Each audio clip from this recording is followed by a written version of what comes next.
Hello dear students, welcome to your maths class. Today we are starting a new chapter that is algebra. सबसे पहले हम समझेंगे what do we mean by the algebra. Let's take one example. Suppose मैंने यहाँ पे एक circle लिया कि what should be added to 5 so that we will get 9. मतलब हम 5 में कौन सा नंबर ऐड करें कि हमें 9 मिल जाए. हमें नहीं पता कि ये नंबर क्या है. So मैंने इस नंबर को क्या लेट कर लिया, x लेट कर लिया. So what's the equation here, that is x plus 5 is equals to 9. मैंने इस अननोन नंबर को, जो मुझे नहीं पता था उसको मैंने क्या लेट किया, x. इस x को हम क्या बोलते हैं, x इज वेरिएबल और अननोन. x को क्या बोलेंगे आप, x इज वेरिएबल और अननोन नंबर. और जब हमने x की वैल्यू फाइंड की, we get the value of x is 4. ये जो वेरिएबल्स हैं it's are usually written as letters. ये वेरिएबल को हम कुछ भी लेट कर ले, जैसे मैंने यहाँ पे x लेट कर किया, आप चाहो तो इसको a भी लेट कर सकते हो, p भी लेट कर सकते हो, आप कोई भी अल्फाबेट, इसको कोई भी letter. How many letters are there, a to z तक, a to z all are the letters. तो आप कोई भी लेटर एक्सपेक्ट कर सकते हो. Variables are usually written as letters. मतलब ये जो वेरिएबल माना मैंने x, ये आप कोई भी लेटर अल्फाबेटिकल का a to z तक में आप कोई भी लेटर लेट कर सकते हो. उसको आप क्या बोलते हो, वेरिएबल या अननोन बोलते हो. लेटर्स कैसे होने चाहिए, a b c p q r x y z, कोई भी. और इन्हीं लेटर्स को हम क्या बोलते हैं, लिटरल नंबर्स भी बोलते हैं और सिंपली लिटरल्स भी बोलते हैं. मतलब ये जो यहाँ पे मैंने x लेट किया, इसको आप वेरिएबल भी बोल सकते हो. We also say it literals. इसको आप अननोन भी बोलते हो और सिंपली लिटरल नंबर्स भी बोलते हो. Our next topic is operations on literals and numbers. हम 4 टाइप के ऑपरेशंस अप्लाई करते हैं on literals and numbers, that is addition, subtraction, multiplication and division. 4 type के ऑपरेशंस लगाएंगे हम लिटरल्स पे और नंबर्स पे. लेट्स सी, हम एग्जांपल्स करते हैं कुछ. Let's see the first example. If a is taken away from the sum of b and 17, मतलब b और 17 के सम में से अगर आप a is taken away मतलब ले लेना, मीन्स सब्ट्रैक्ट करना. फ्रॉम आया तो मीन्स आप सेकंड में से फर्स्ट करते हो. From the sum of b plus 7, from आ गया तो b प्लस 17 लिखोगे आप पहले, उसमें से हम सब्ट्रैक्ट करेंगे a. If a is taken away from the sum of, from आ गया तो इसमें से आपने इसको माइनस करना है, यानी b plus 17 minus a, we get 21 equals to 21. मतलब जब आप b प्लस 17 के सम में से a को सब्ट्रैक्ट करते हो तो आपका आंसर आता है 21. इस तरह से हमने इसको क्या किया, लिटरल्स और नंबर्स की फॉर्म में एक्सप्रेस कर दिया. You will get the questions of this sign. इस तरह के आपको क्वेश्चंस आएंगे जिसमें आपको लिटरल्स, नंबर्स और ऑपरेशंस होते हैं हमारे, प्लस, माइनस, मल्टीप्लाई, डिवीजन. इन ऑपरेशंस की फॉर्म में आपको इनको लिखना आएगा, तो आप इस तरीके से लिखोगे. सीधा अनदर एग्जांपल, 1/6 मतलब 1/6. ऑफ मतलब स्टूडेंट्स आपको पता है मल्टीप्लाई होता है. 1/6 of sum of a and b का sum. So what we will get, 1/6 a plus b. ठीक है, इस तरीके के आपको क्वेश्चंस आएंगे. Next example is 6 multiplied by x. 6 की मल्टीप्लाई किससे करनी है आपने, x से. तो 6 मल्टीप्लाइड x मतलब क्या बन जाएगा आपका, 6x. Is decreased bye 7. Is decreased मतलब कम करना, डिक्रीज्ड बाय 7 मींस -7. तो आपकी क्या इक्वेशन बन गई यहाँ पर, 6x - 7. अगर इंक्रीज आ जाए तो we put the sign positive, plus का साइन देंगे. डिक्रीज आएगा तो आप नेगेटिव साइन देंगे. So answer is 6x - 7. Next देखिए, 3 टाइम्स x. 3 टाइम्स x का मतलब बच्चे क्या होता है, 3x. 3 टाइम्स x मतलब 3x. Is divided by 2 times y, मतलब 2 टाइम्स y का मतलब 2y. सो आपको दिया क्या, 3x इज डिवाइडेड बाय मतलब 3x divided by 2y. 3 times x is divided by 2 times y. In this way हम क्या करते हैं, मल्टीप्लीकेशन हो गया, डिवीजन होना. इस तरह से हम जो ये आपको गिवन इक्वेशन होती हैं, इक्वेशंस, आप इनको क्या कर सकते हो, नंबर्स को यूज करके, लिटरल्स मींस ये सिंबल्स हैं जो x हो गए, इन सिंबल्स को यूज करके, और basic operations are plus, minus, multiply, divide. इस तरह से आप एक नंबर्स को, लिटरल्स को, ऑपरेशंस को यूज करके इन फॉर्म्स को इस फॉर्म में लिख सकते हैं. See another example. Just see this question. One pen cost ₹15 and one pencil cost ₹3. मतलब एक पेन की कॉस्ट है आपकी 15 रुपीज एंड एक पेंसिल की कॉस्ट है आपकी 3 rupees. What is the total cost of X pens and Y pencils? मतलब X पेन की कॉस्ट कितनी हो जाएगी और Y पेंसिल्स की. देखिए कॉस्ट ऑफ वन पेन कितनी है 15 रुपीज, एक पेन की कॉस्ट है 15, तो X पेन्स की कॉस्ट कितनी हो जाएगी 15 into X. So we will get rupees 15x cost of X pens.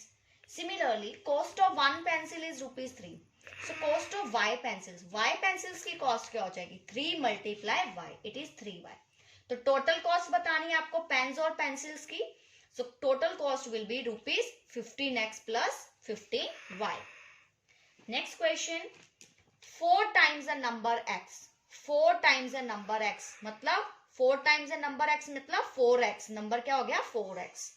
Is 15 less than, वो 15 कम है. Thrice the number y. Thrice the number y मतलब 3y. Thrice मतलब होता है 3 times. तो 3 into y is 3y.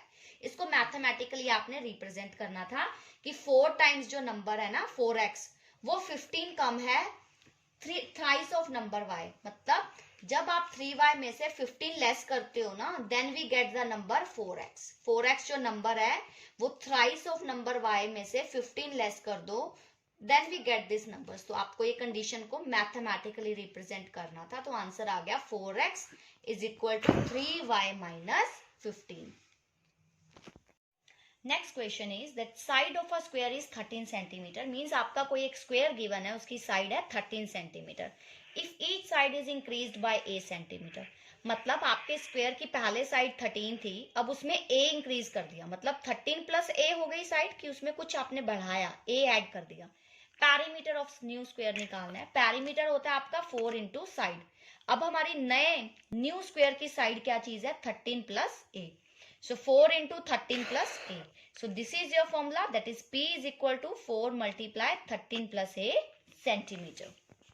Next question is Savita has 19 marble pieces. She gave x to Amrita and y to Zinat. Savita के पास total कितनी marbles हैं? Total number of marbles हैं सविता के पास 19.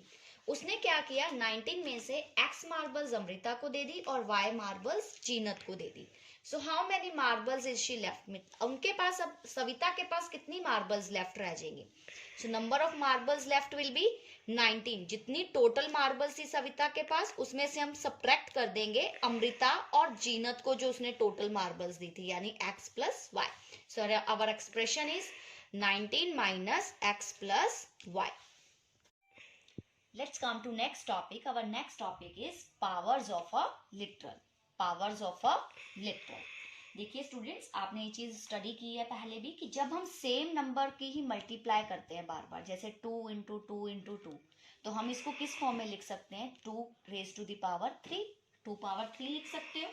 मीन्स जब आप किसी नंबर को उसी number itself with that number मतलब 2 को 2 से ही मल्टीप्लाई करते हुए जा रहे हो तो हम उसकी एक्सपोनेंशियल फॉर्म कैसे लिखते हैं 2 पावर 3.